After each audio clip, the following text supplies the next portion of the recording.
Alright guys, well here we are. I know I put out a weird ass video last night. I was really depressed. I don't even really remember the shit that I was saying, but like I vaguely recall. I was like, yeah. There's a big difference between a literary person and a bitch. If you're not literary, you're a bitch. If that's the stuff I was saying like out loud, imagine what I was saying, like imagine what my thoughts were like. See like a hot air balloon with like a string of dead pigeons on it. One of them's like, fuck you, human. I feel better today. I don't know. I don't know why I've been getting in these. I don't know.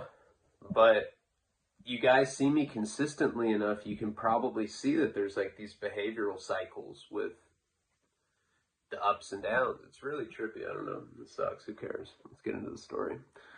Yeah, I don't know. I feel better today, though. Thanks for asking. I didn't even read the comments. I was scared. I was like, fuck. Nobody wants to hear depressing shit. You know. Anyway. I'm trying. And I definitely want to get into a better rhythm, so I'm going to try out new storylines, so I'm not just like when I really like the stories I'm doing, it's better. And somebody had mentioned that. They're like, just do whatever the fuck you feel like, and then there's better quality as a result of that. So here we are. We're just going to continue this Shaky Jake, because there is material I want to get to in that, and hopefully we can cover that right now. What is this? It's like fucking tire stains right here. What is I just suck at shaving. I shave in the shower, and I don't use a mirror. It's just all by touch. So there's always like weird, like sometimes pictures, it looks like there's like spiders crawling out of my nose. People are like, spiders out of the nose. He's using again, for sure. Oh yeah, look at that one. Anyway, let's get into it. So, where we left off last, God, see, I'm jumping into another depressing point, plot point of this storyline. The first time, I know for sure that I didn't talk about Jenny in the David situation. Now, obviously she's passed away now, so there's a certain level of respect that I would like to give to her now that she's not with us anymore. And I don't know how much of that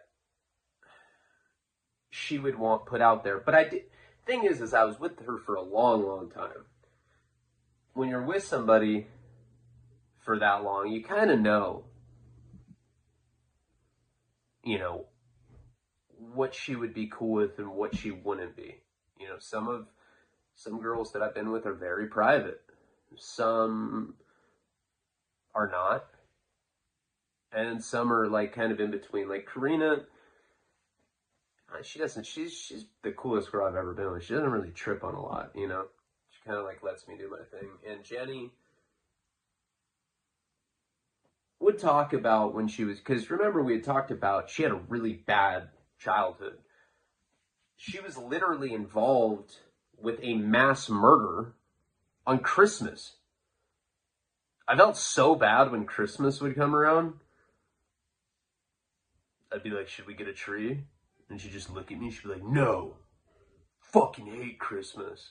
It was like a really sensitive subject for her. I mean, really, it's not a joke. This is what happened to her. Her uncle, her mom's brother, I think, or maybe it was her dad's brother, came in and killed most of her family in front of her. It was the biggest mass murder in Santa Barbara County history. This is in like the late 80s. I don't know if there's been another bigger one since then, but it was really,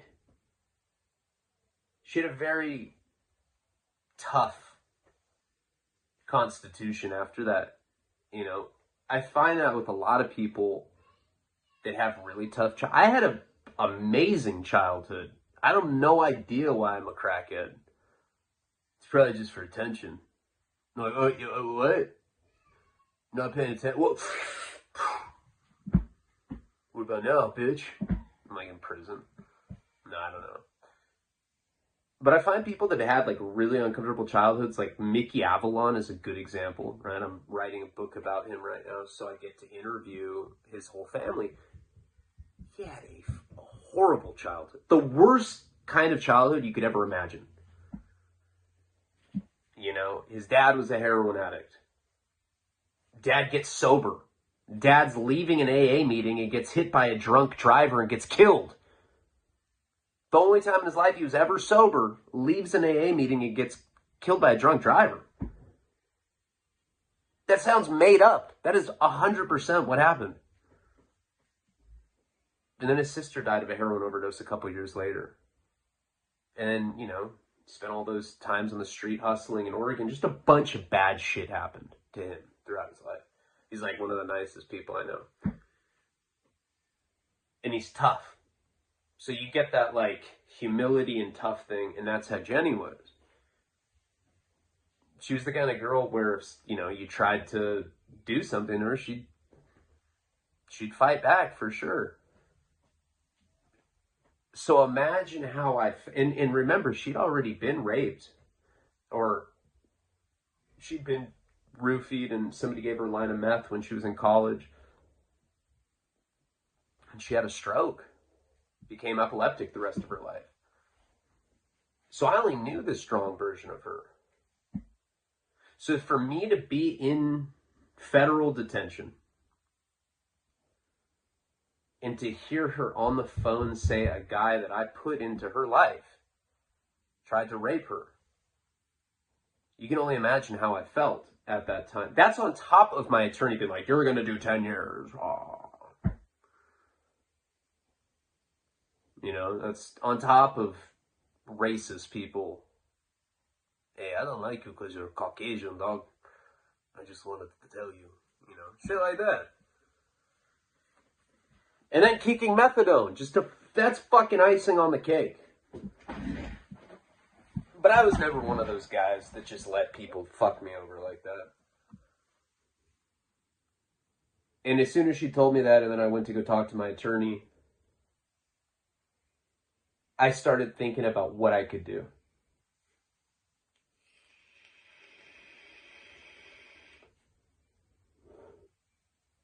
You know, one thing that I knew was that I was in federal prison with motherfuckers that could handle it. In the feds, you're dealing with a lot of low-level people these days because of the conspiracies and RICOs. It's not like what it used to be. Back in the day, it was like everybody in there was like a fucking kingpin drug dealer, or like multi-million-dollar Ponzi scheme, white-collar crimes, or cross-country serial killers. It was all high-profile or wealthy inmates for the most part. As the feds progressed, it started being more street-level gang shit. But when you're in an environment like that, there's a lot of fucking chest pumping that occurs. You'll be like sitting there playing spades with somebody, and they're like, yeah,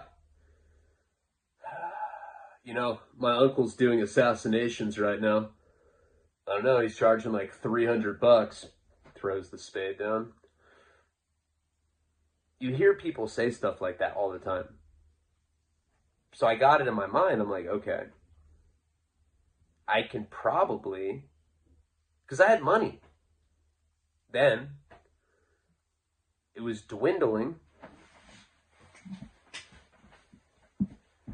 But I wanted to find somebody in federal prison that could go take care of this fucking rapist, David. I wanted him to get killed. You know, I mean, come on. Care about somebody and they sexually assault them. How the fuck would you respond to that? Especially in that state of mind. So that became this thing in the back of my head. I was going to try to find somebody. And I would call her. And every time I called her, she'd be crying.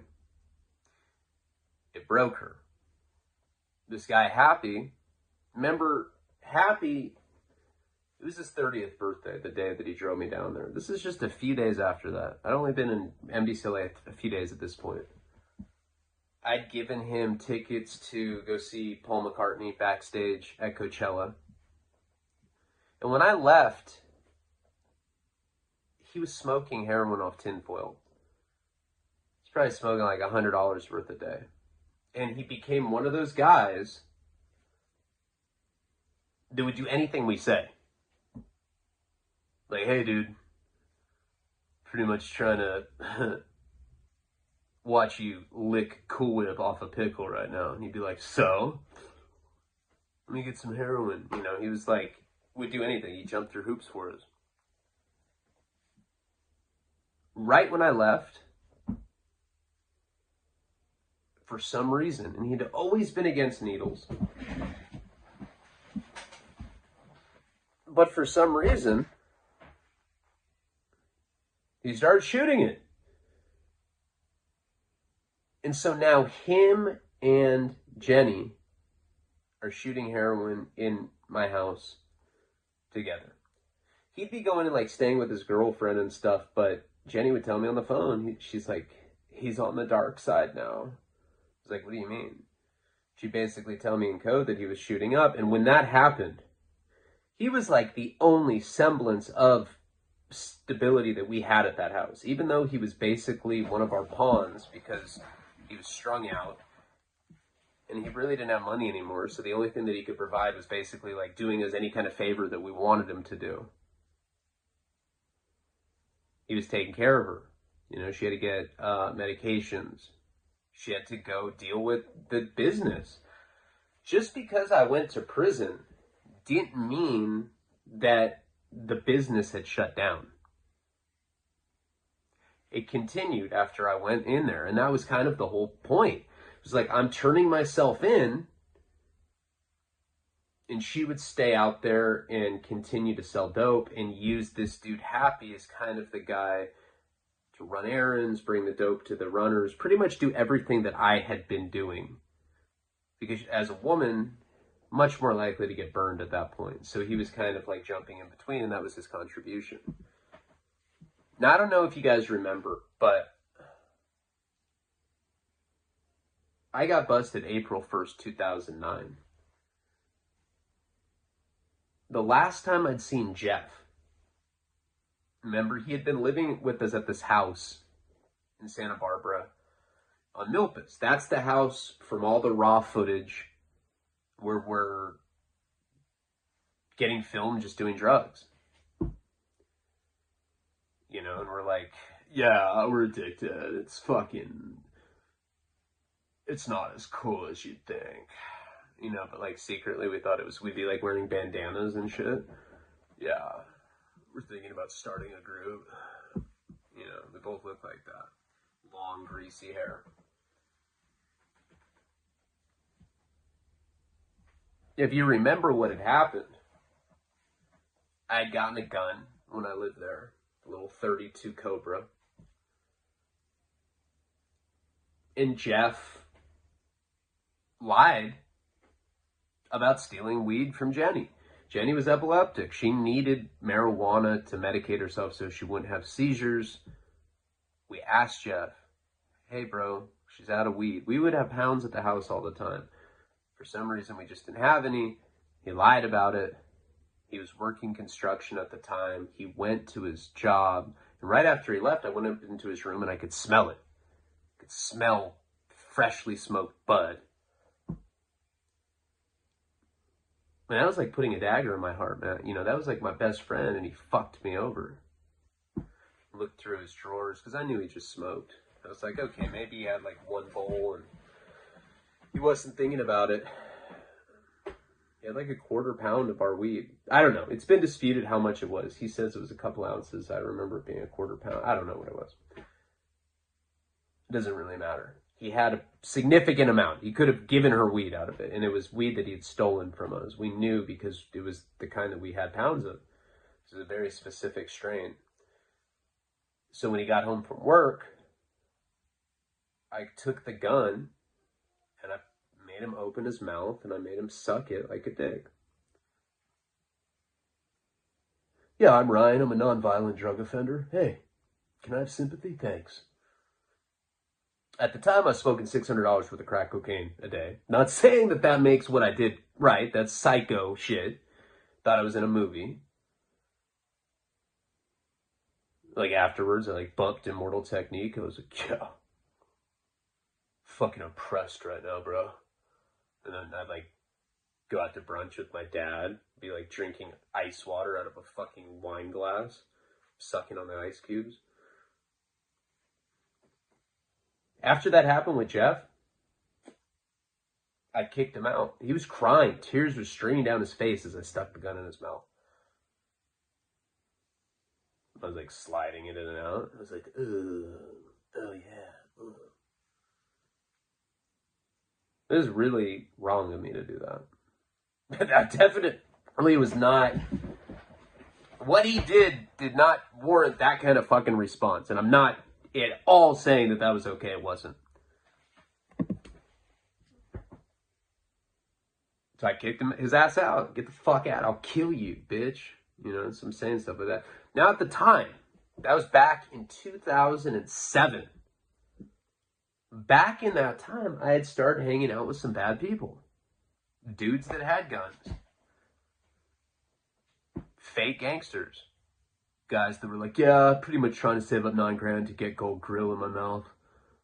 Why? Oh, I don't know. So because I like Lil Wayne. I might even get LW etched in it. You think that'd be dope? I'd be like, so dope. Cool. I thought so. You know, it's like that. I swear, it was like those kind of people. The kind of people that were selling kilos of cocaine. You know, the kind of people that were selling guns. The kind of people that were white kids acting like the lyrics they listened to in underground hip-hop, not realizing that this fucking shit we were doing carried huge prison terms. And you know what? All those people ended up being rats. I'm one of the only people out of all of them that fucking kept my mouth shut. I don't know why. Fucking should have told on all those fuckers. I'm fundamentally against that. You know, because I think deep down I really was always a very principled, solid person. You know, just because I'm disorganized and because I have ADD and shit doesn't mean that like I don't have good intentions or that I'm not a good person within that. I'm just very, you know, forgetful, clumsy, shit like that. And I think people don't really know how to take me sometimes. But I can say all of those people from that time ended up being dirtbags. There were a handful that weren't really, but I just saw one of them, a girl from that time period. A couple weeks ago, I wanted to do a video with her. She was like, nah. You know, she didn't want to put it out there like that. Not everybody's public with this kind of shit. She was a major drug dealer and she got away with it.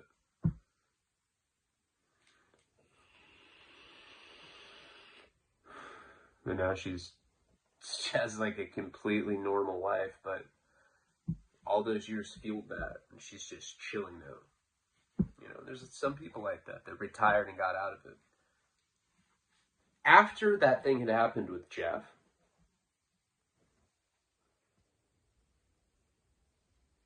a few years, like maybe like 2 years later, somewhere in like late 2008, probably right before I got busted by the feds the first time,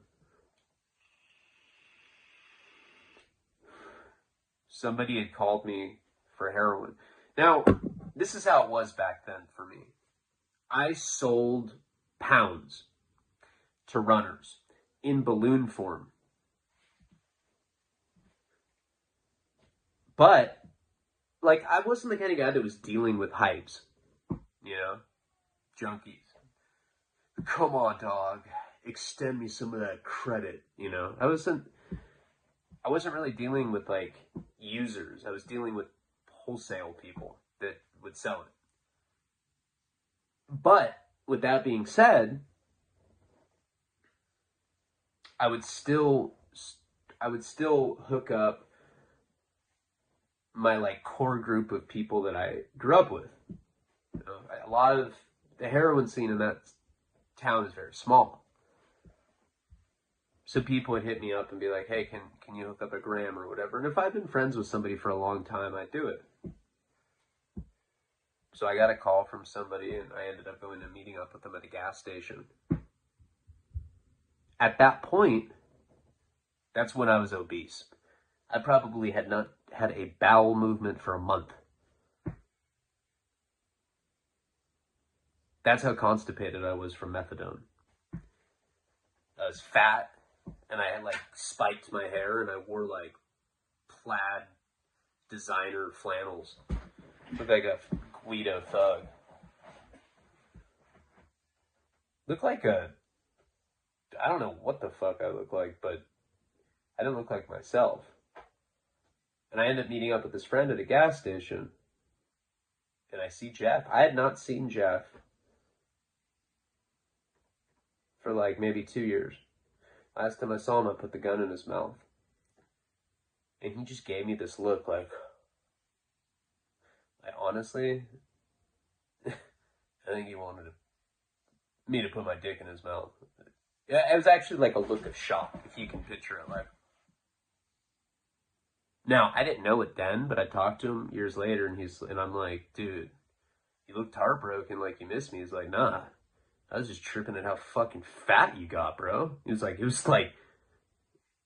you were like morbidly obese. It was scary. I thought like maybe that you were sick or something, you know? And I was like, what? So the guy that I had hooked up was inadvertently for Jeff. You know, he's like, oh, yeah, I guess he was dope sick. He kept going, all with his own heroin journey. And he knew that we weren't on talking terms. We're not on talking terms right now, again. We're in a falling out right this era of my life. We haven't talked for like 2 months right now. Maybe a little less than that. But yeah, I'm mad at him. But, and I think I explained that on the live. So he had this other guy get the dope for him. Okay. When I went to prison, so now fast forward. All of this stuff is stuff I didn't cover the first time. What went on while I was in prison?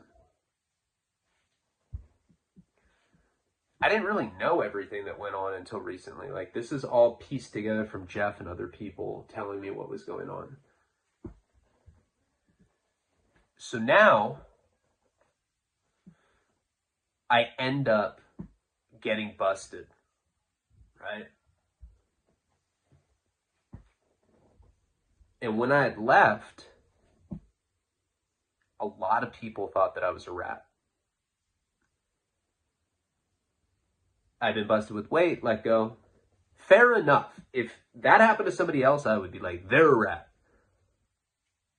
I probably wouldn't say it out loud because I'm one of those people that doesn't like to put that on someone unless it's on paper, just because of years in prison and seeing what can happen if you miscalculate. People get killed over that. Not saying that would happen, but people thought that I was a snitch. I had people like Happy that were just kind of parasitical at that point. People leeching. I had yes men. Now, some of these bigger celebrities that I've been around, they have shit like that. Like the show Entourage, real A-list people, and I don't know that many, but I've been around a few, have entourages. They have like court jesters, dude. They'd be like, I'm bored, juggle, bitch. Like, juggle the tangerines. Move your neck more. Oh, that's hilarious. Oh. Not only that, though, dude, not only do they have people in their entourage that'll make them laugh, they have people that are just strictly yes men. God, do I look good in the... Yes. Do you like my car? Yes. Every fucking thing that you ever ask is a yes, because everybody around you is just a leech. I've seen it with famous people, but it's the same when you're a drug dealer. It's the same shit. And that's what had happened at the end. And that's why it was really hard, because I didn't know who my real friends were anymore. You know, a thing with me is like, it really bothers me when people don't like me. I don't know why. I wish that I was, because I know it's way cooler when you're like, who cares? Haters gonna hate, you know? People, they can just shrug it off. Karina's like that. Somebody talks shit about her, she's like, I don't give a fuck. But for me, I'm sensitive. It affects me deeply. So it was really difficult to be in that situation where, like, people thought that I was a rat. So I lost a lot of my fake friends. But at the end there, all the people around me were yes men, and I didn't know who my real friends were anymore. Everybody was just with me because of what I had in my pocket, not because of who I was. And I'd imagine that once you get very famous, that it's the same kind of thing. I've seen it. I know that it is. And famous people have said that to me. You know, hang on to your real friends. You know, if you get to a point of fame, you stop knowing who's who, you know? I could see that. The second time that I had gotten busted, all of this stuff is important, by the way, for this storyline to work. I don't know if I ever really went into detail about like what was happening when I wasn't in there. And it correlates with what was happening while I was in there. To me. The second time I got busted. Okay, so Jeff kept doing heroin. I hadn't heard from him for years. The only time I saw him was that time at the gas station where he was like, and I guess he was just tripping because I was obese. The second time that I got busted with my friend's girlfriend. She was like a totally normal person. She was an attorney.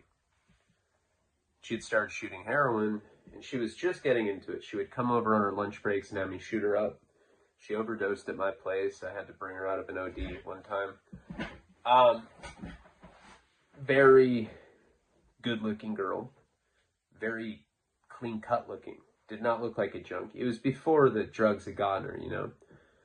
It was just, she was still in that honeymoon phase where maybe her eyes were glossy and pinned, but you couldn't tell.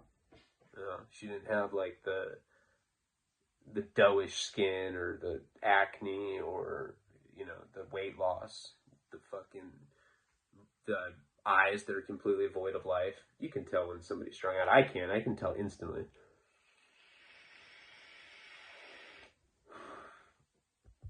When we got busted that second time, you remember the story, we were in the Food for Less parking lot, and I was sticking the needle in her arm, and she's like, cops! And I looked in the rearview mirror, and we were surrounded by police with guns drawn.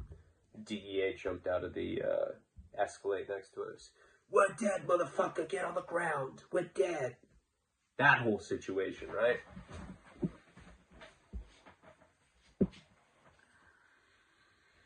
Right when that happened, I said to her, because I had told her that I got jumped down there. That's why we needed to go in her car. I got jumped by LA gang members. They robbed me. I didn't tell her that I'd been arrested, because then she would have never given me a ride to LA. So I put her in this bad situation. So I didn't blame her for being upset with me. And I said, look, I lied to you. I did get busted. They let me go. Just don't say anything. I'll take the blame. Don't say anything to these people. She sang like a canary, you know. I didn't know that at the time. And the next day when we got out like early in the morning, probably like, I don't know, 5 in the morning or something, you know, like by the time we started going back to LA or to Santa Barbara, it was like the sun was just coming up. And we start talking, and she goes, I said, did you say anything? She says, look, I think we should consider cooperating with them. We might do years in prison. I didn't say anything to her. I just looked at her and listened to what she had to say. I said, well, who, she's explaining to me how they had been threatening all this time.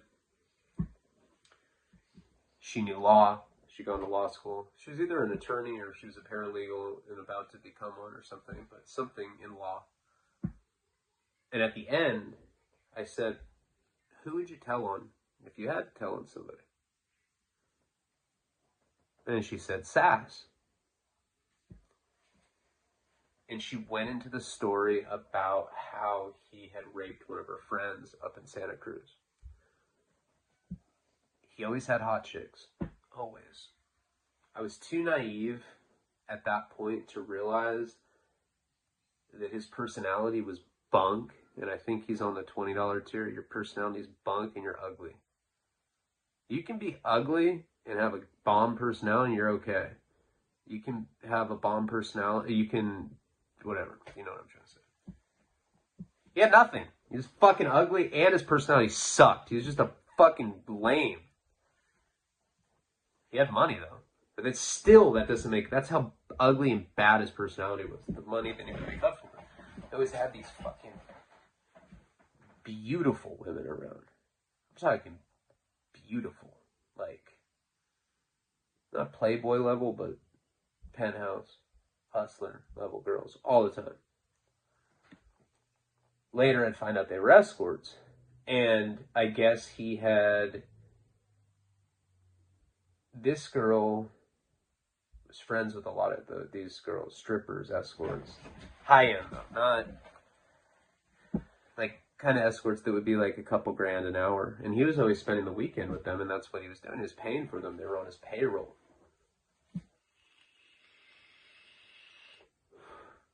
So, she told me the story about one of the girls that she knew that was doing that up in San Francisco. She was friends with her.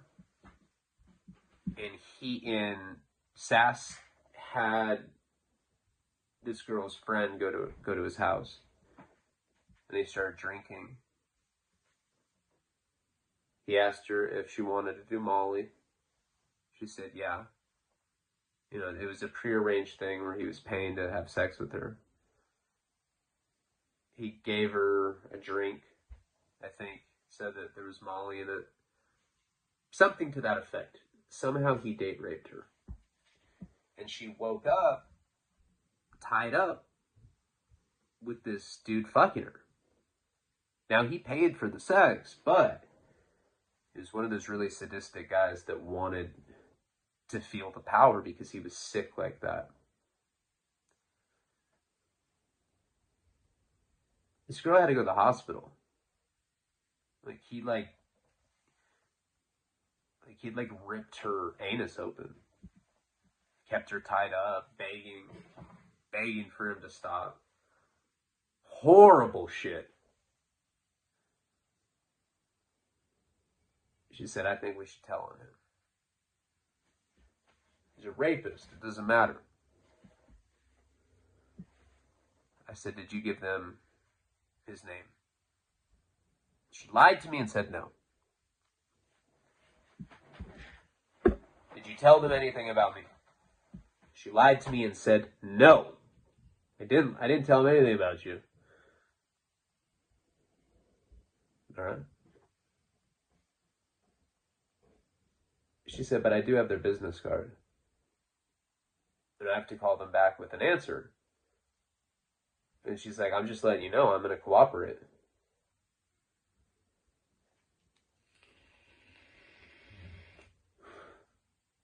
I said, you do what you got to do. I'm not doing that. And she was very, scared, depressed, all that shit. So we end up going back to Santa Barbara. She drops me off at my house. And her boyfriend, I don't know if you guys remember, the first night that I had ever met Sass, he was with this guy. Now, the guy was good looking, not a bad looking guy, and he had a bomb personality. Tan, bomb personality, big old fucking hammer, whatever. Covered in tattoos like this. Like that level tattoo work, all color. entire body covered in artful tattoos, expensive.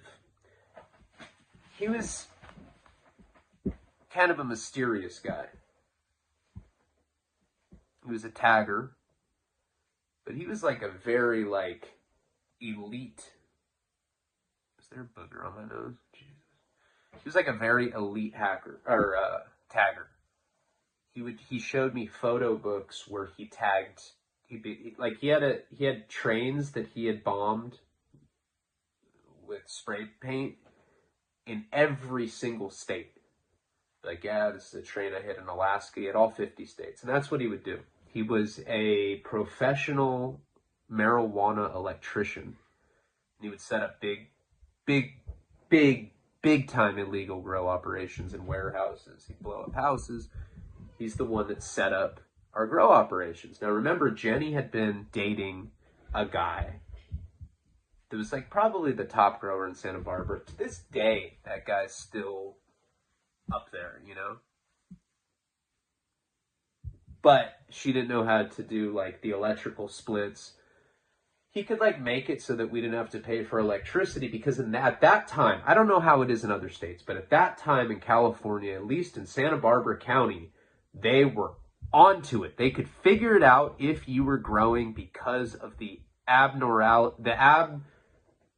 abnormalities in the electrical bills. So what this guy would do, not only would he set up the grows with all the hydroponics and everything, but he could make it so that you didn't have to pay for electricity, and it would split the electricity so that it was like actually a bunch of other properties paying the electricity bill, and then you have like a completely normal bill. It was like I forget what he called it, but it was like masking. If you're a grower, you probably know what I'm talking about. I don't know. That was never my thing, but that's what they had going on. This guy was cool as fuck. We'd go to hip hop shows together. He'd be putting acid on a fucking toothbrush and brushing his teeth with acid. He always took acid and went to shows. He's the guy, the first time that I met Sass and him, we were watching lesbian porn, and he just started crying. And Sass is like, sometimes he goes to a dark place because I gave him a Suboxone. And he'd been like clean off heroin for years. Gave him the Suboxone while he was on acid, and I guess it like invoked the darkness or some shit. So, and I know like I'm still kind of depressed, so my storytelling style is probably darker, but like whatever. I'm just trying to get past the hump, and I'm going to force myself to work, you know? That guy had gone from smoking a little heroin with me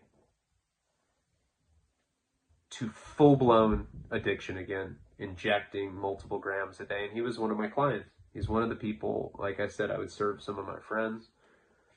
It's one of the guys that I served, and he got his girlfriend, the attorney or whatever she was, into it. This guy was really plugged, like really plugged in the drug world. To this day, he is. I'm still friends with this guy.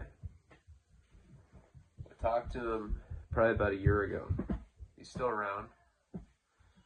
He kind of, you know, he did catch a case at one point. I don't know if I had ever talked about this, but that one particular time that they had brought me over there, I met this guy. I met Sass, this guy with the colorful tattoos. And then there was this other Indian dude. Not Native American, like a guy from India. Supposedly he was like some sort of Indian prince. He was like part of some royalty. He was a drug dealer that lived with them. They all had a room in this big-ass mansion. It was a badass house. It was a drug dealer pad in Santa Barbara. And there's a lot of houses like that. When you start getting really up in the drug world, you find a lot of people that have safe houses where the rent's $10,000, $12,000 a month, you know, like badass mansion safe houses. He was one of the first dudes that I met over there. His name was Red. He was blasted in fucking tattoos. he was saying, all these guys were selling pounds of weed at the time, right? He would send it through the mail. So he goes to the post office one day. He's sending pounds of weed to the Midwest, to like Michigan or something. I think he's sending them to Detroit. And he gets busted. Somehow they know that he's sending weed. They follow him from the post office. So he sent like 3 or 4 pounds in the mail. Different packages. He had an AK-47 in his car, and he had a bunch of clone plants. They pull him over, and he gets busted, catches a case. He didn't rat. For years, we thought he had ratted, and I think when I originally told the How I Made $500,000, I probably said he was a rat, which I regret, because like I said, I don't like to put things on people without paperwork. But see, people had told me that there is paperwork on him. But this is what had actually happened. When he got pulled over, his driver's license was from a different state, and he had to give them his current address.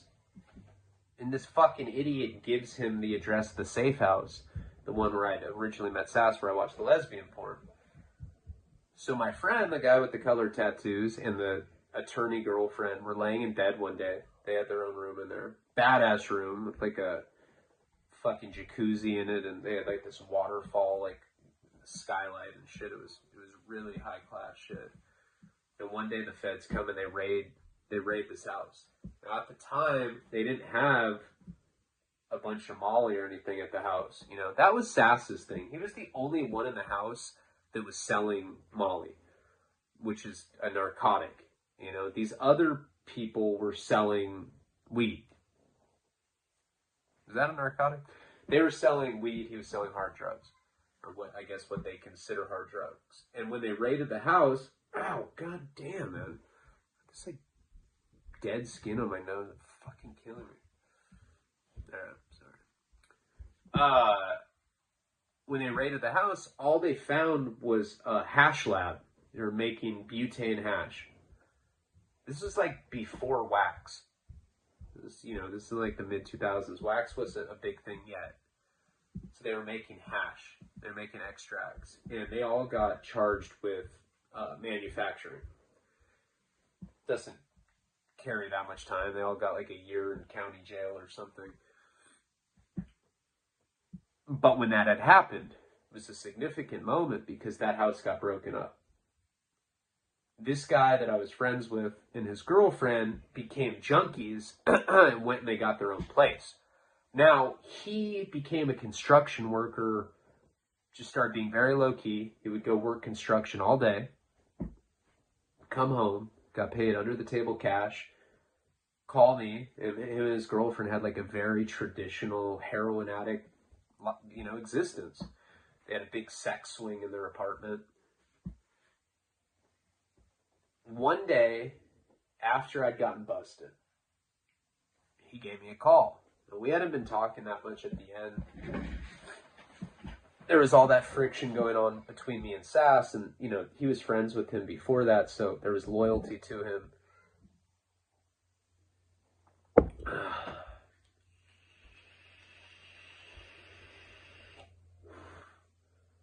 But he called me up, and he said, hey, I need to talk to you. I already knew what it was. His fucking girlfriend had told me she was going to tell on Sass. I sat on that information. I didn't say anything. He came and picked me up. I was at my parents' house for some reason. I don't remember why, but I just remember that night. He came and picked me up at their house, and he rolled up a blunt. We were smoking a blunt. And he's like, tell me the truth. Are you cooperating, dude? I was like, nope. And he's like, look, I don't really care what you do, but you gotta realize that there's LSD involved. These people, Sass was connected to this other dude in Oregon, like I told you guys about. If you're looking at like the fucking food chain for LSD and stuff, probably like 3 in the country, maybe 2. Like, you know, this guy was getting like kilos of LSD. A gram of LSD is like $18,000. You know, you get 1,000 vials out of a gram. Each vial is 100 hits. Each hit goes for $5. Do the math on that. A kilo is like $2 million worth of fucking LSD. He was fucking with stuff like that. And so this guy told me, it's like, look, man, there's life sentences involved at this point. You know, it's like, I gotta know what's up. And so I told him everything. I told him the whole story, and I said, your girl's cooperating, bro. You know, I mean, if you're framing it like that, you gotta know. She's cooperated. She's snitching on him. And you know what? She never got charged. She told on me. She told on Sash. She told on a bunch of people. I don't know what happened to Sass. I don't know if... Why don't you fucking comment, buddy? Tell us what happened to you. So, all of this stuff is important, right? All of this stuff that was going on right before and while I was locked up. So I get busted. And Jenny's supposed to continue the business. Now, the business at that point, we didn't have runners that were coming and delivering the dope. See, me and this girl, the new connection that we had, she liked to come meet me in Oxnard or in Camarillo at the outlets. And we had this thing where I did this with a lot of people with drugs. I don't know how many people did it, but I did it with a number of different people, not just with heroin people. I did it with Molly people too. We agree on a movie. You know, we're going to go see... What are some of the movies we saw? I remember The Strangers, the one with Liv Tyler. I remember that was one of the ones that we had gone and seen when we did this. We go in the movie theater. We'd say, all right, we're going to meet at this time. Go in the back row, handicap section.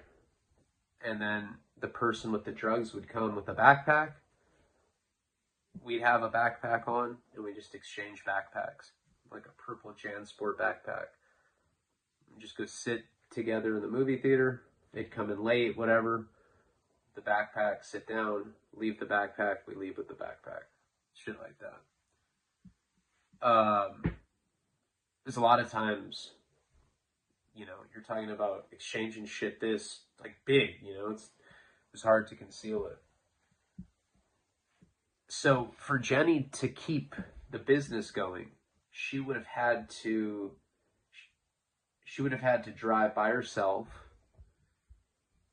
45 minutes away from Santa Barbara, go to a movie by herself, meet up with Jessica, and then have to come all the way back to Santa Barbara and then have to go meet with all my runners. Smiley started doing that. But like I said in the beginning, he started shooting heroin. As soon as that happened, reliability just goes completely out the window. So she got to a point, and I didn't know this until much later, but this is what happened right when I went in. David tried to rape her. That was pretty much the end of her trying to do anything by herself. And that had nothing to do with heroin. So she probably looked at all the heroin stuff with like a much greater level of danger, you know. So she started going around selling our business to people. And one of the people that she sold, so she'd sell the connection. Go to someone and be like, hey, I'll give you our drug dealer for $5,000. She called Jessica and be like, hey, I'm going to send you this person. I'm not going to deal with you anymore. This is going to be the new person. She did that with a handful of people. One of the people she did that with was Jeff. Somehow, right after I got busted, they crossed paths again. He started going over to my place. He actually drove her down to LA a couple times to meet Jessica. Sometimes they'd go do the movie theater thing. But eventually, Jenny just sold him the connection for $5,000. So what happened is she completely lost the ability to generate income. We had 2 grow operations. We were selling heroin. We were selling Molly. Molly connection, she had pistol whipped.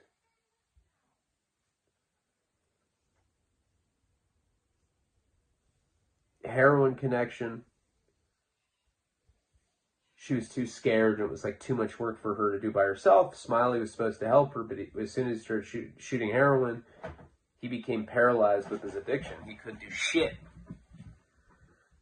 He became catatonic where he wouldn't move. She'd be like, you want to go? He'd be like, oh, hold on. I'm trying to count the threading in my shoe. I'm at like 14,046. They'd like fall asleep. We had 2 grow operations. One was at a 3-bedroom house that we were renting, and one was David's house. The guy tried to rape her. The other grow that we had became her only source of income, and eventually she sold that too for like $10,000. Our cannabis club thing had fallen apart. So I'm calling her. This is like the 3rd, 4th day I'm in there. I'm just running out of methadone at this point. And every time I call her, she's just wailing, crying. I can't do this anymore. I think we should tell. She wanted me to snitch. She was putting pressure on me to snitch. And she was telling me that this other girl already had. That other girl never got charged with anything because she told on Sash, she told on me, she told on a bunch of people.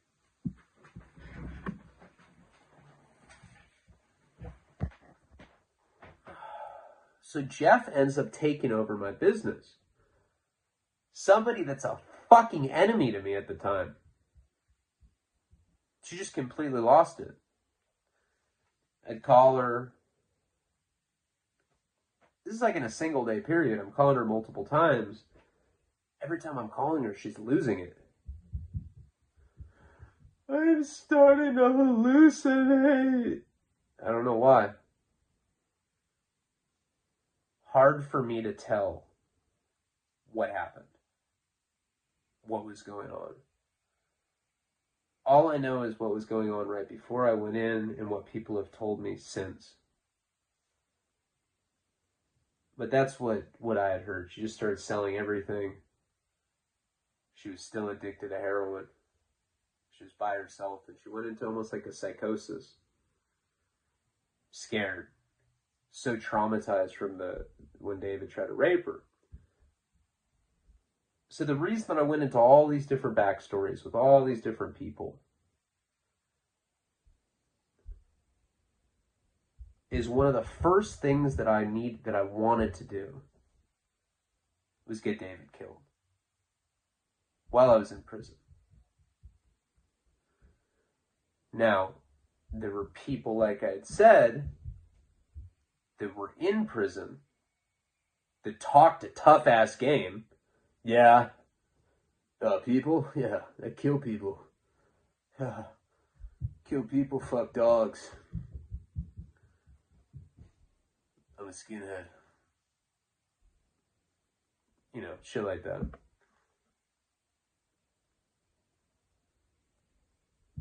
So I had to try to coordinate either with people inside of prison that could do it, or try to find somebody on the outside. But I didn't really have people. I mean, Jenny was like my lifeline out there. And she starts telling me, and she can't take it, you know, and that it's selfish of me not to snitch. She's like, everybody's doing it to you. She's like, you're the dumb fuck that's not cooperating when everybody else is. I can honestly say that I never did it. I never snitched on anyone in my entire life. And she was begging me to do it, like trying to put guilt on me that I wasn't. That's the kind of stuff that I was dealing with at that time. And it became a real obsession, because that's what happens when you're in a situation like that. When you're preparing to do 10 years of your life in federal prison, when you're coming off methadone, when you're experiencing pain on that level, you start fantasizing about things that are probably unrealistic. I'm like thinking about like sticking fucking David's face in the propeller of a motorboat. Yeah, you like that, rapist? Fuck you, yeah. Freedom. Take a little lock of his hair, wear it around my neck. Yeah. Some lame raper I kill. Bitch. But in my mind, is the kind of thing, you know, this is what I'm thinking about all the time, because I needed an escape. And then I realized I was out of heroin. Weekend was coming up. I think it was a Friday. May have been a Friday when I ran out. I don't know. I could probably look at the calendar from back then and figure it out. I went in April 1st. I think I ran out of heroin 4 days later. And they stopped giving me the methadone dose. They'd give me 20, 10, and 5. Give me my last dose of methadone. My cellie, this paisa that was on my case, he's loving life. You know, I mean, yeah, he won the fucking lottery. The guy's kicking heroin, and some gavacho comes in there with an ass load full of drugs. Man. Oh, thank you. Thank you so much. My sister, she come, she bring chiva. My sister bring chiva, she got big watermelon tatas. He swore up and down that his sister was going to bring dope. So I'm just feeding him like a fucking idiot, not knowing, you know, taking someone at their word. Now I remember that first day. They gave me the 5 milligram. The first day that I start really feeling the methadone withdrawal. They give me that 5 milligram dose of methadone. It's the last one they gave me. They had me on like clonidine and shit. I don't feel that sick, and I hadn't kicked heroin. You got to remember, it had been fucking years, man. I probably hadn't had to kick heroin at that point for at least like 2 years. Anytime that I did, like I'd go into like some like super nice medicated detox, medical detox. So it's funny how we forget just how bad it is. I'd never come off methadone, so I didn't have any point of reference for that, but I'd kicked heroin plenty of times cold turkey, and that's what I was expecting. Boy, was I wrong about that. And that first day, I was still social at that point, you know. First day or so, I wasn't. And then I kind of started going stir crazy myself, so I started leaving, calling Jenny. Every time I called her, it would just be a painful thing because it was out of my control, and I felt really bad for her. I was empathetic. But that day,